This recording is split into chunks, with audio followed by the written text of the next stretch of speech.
بسم الله الرحمن الرحیم. ګوره محترمو، موږ ماشومو په دې باندې پوهېږو چې د عرب بابا په څلورو حالتو کې چې کوم دی نو راځي، یعنې په ضمیر سره به راځي، په الف سره به راځي، په او سره به راځي او بیا په او سره راځي په اسمایسي ته مکبرو کې. نو دې نه پس په دې چې کوم دی نو موږ څوک وو دلته به موږ د نسب وضاحت وکړو چې بچي د نسب همدغه شانتې په څلورو حالتو سره چې کوم دی نو راځي. لکه ګورې رأیتو صالحا، رأیتو فعل فاعل صالحا چې کوم دی نو مفعول به، فعل سره خپل فاعله جمله فعلیه خبریه. اوس دلته کې دا صالحا مرفوع منصوب مجرور کې سری منصوب دی. دا نسب چې کوم دی نو سره دی دا فتحي یعنې زبر سره راغی، صالحا دو زبر راغی، نو مفعول به منصوب دا موږ منصوب وي. خو چې کله دا صالحا دا مفرد منصرف صحیح دی او دا اعراب بالحرکت دی. چې کله دا موږ تسنیه مقبول به واقع کو نو په دې ځای باندې به ماشوم پوه کړو چې رأیتو صالحین.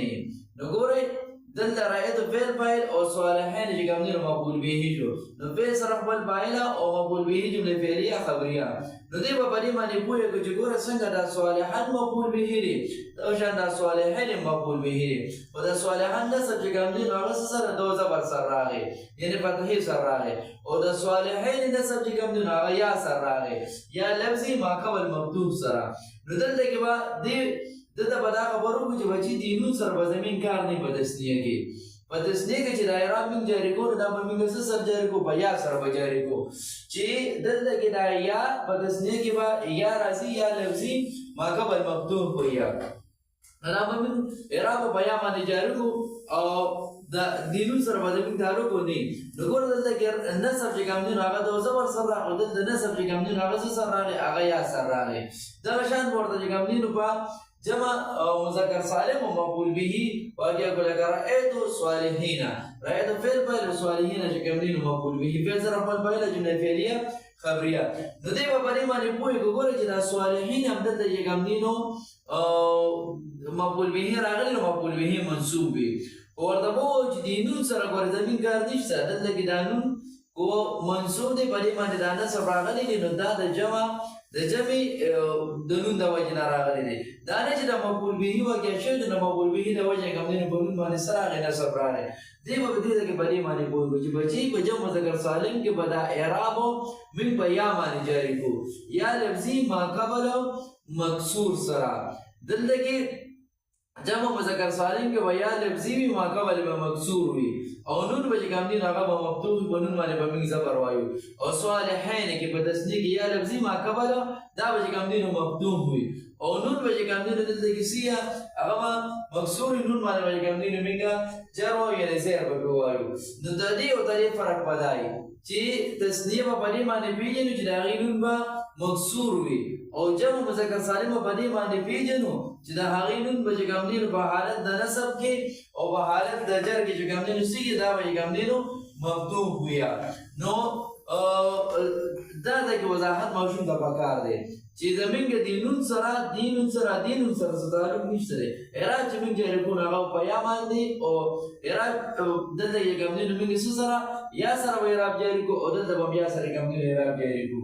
ښه د دې نه پس بیا چې کوم دی نو څه ته راولو؟ اسمایسي ته مکبرو ته بیا راولو. ګوره درته وایو چې رأیتو اباکا چې څنګه صالحان مفعول به دی نو دغه شان د اباکا مفعول به دی، او موږ ویلي چې مفعول به به منصوب وي. نو دلته کې خو ابا چې کوم دی نو منصوب راغلی، اخر کې به الف راغی. نو په دې به بیا پوهېږو چې بچي دلته کې دا الف چې کوم موږ اعراب موږ الف سره جاري کړو، ابا نه پس چې کوم الف راغی نو په حالت د رفع کې به چې کوم دی نو دا ووایو، په حالت د نسب کې به دلیل چې کوم دی موږ څه جوړو؟ الف به جوړو.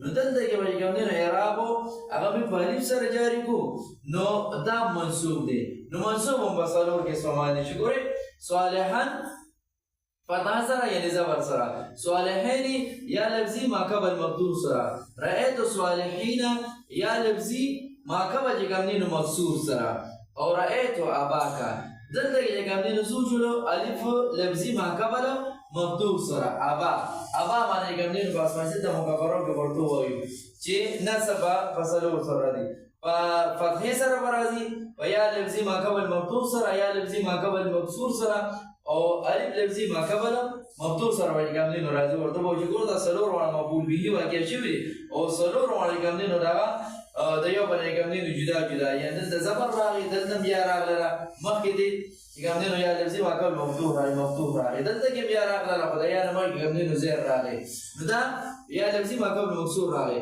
خدا ورته چې دا په تسنیه کې راځي او دا به کوم دي نو بجا مذکر سالم کې راځي او دا په اسماعیل د مکبرو کې راځي الف لفظي ما قبل کوم دي نو مفتوح سره ودی وینکای نو په دې باندې ماشوم ګویو کو دلیل ورته کوم دي نو سوکو اجازه ورسره کو او هغه نه پس په دې کې کوم دي نو چلو چې دې په دې ودی باندې شي خو کول کوم دي نو هغه وې شي